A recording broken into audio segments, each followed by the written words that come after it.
before, if you started your 14-hour workday, the clock never stopped, whether you drove or not. Now, if you stop once for pickup, delivery, or rest for longer than 2 hours, your 14-hour clock will stop too. And this will extend your working day.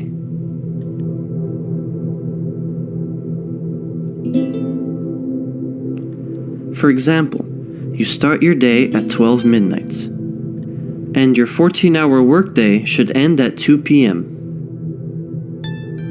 But you reach the delivery and stop for 2 hours. Your working day will be extended to 4 p.m.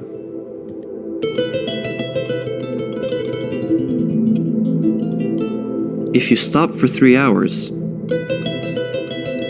your working day will be extended to 5 p.m.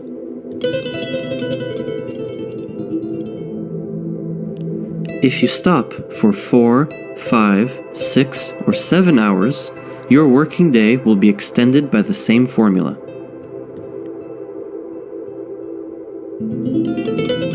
However, when you use an extended working day after your time is over, and you must take 10 hours of rest, this break cannot be on off anymore.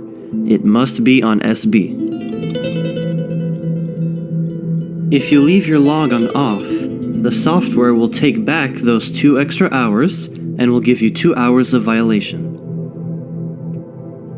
Here are examples of real logs.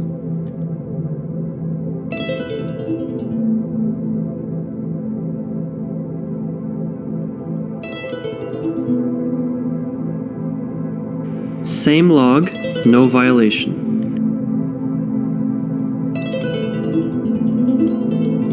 However, exactly how many hours you need to be on SB requires more explanation.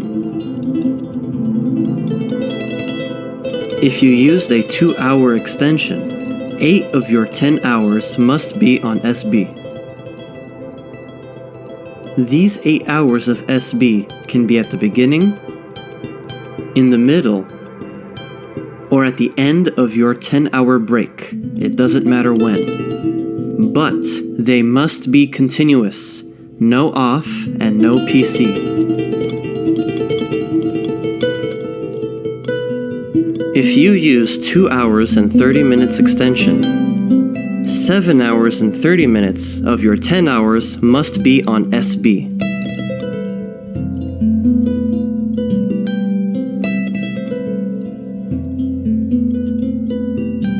If you use 3 or more hours of extension, 7 of your 10 hours must be on SB.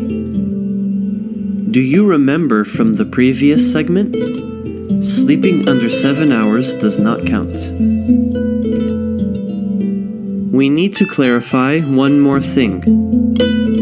If during your working day you make not one, but several qualified stops of over 2 hours, the software will give you an extension of your 14-hour workday for just one of these stops, the longest one.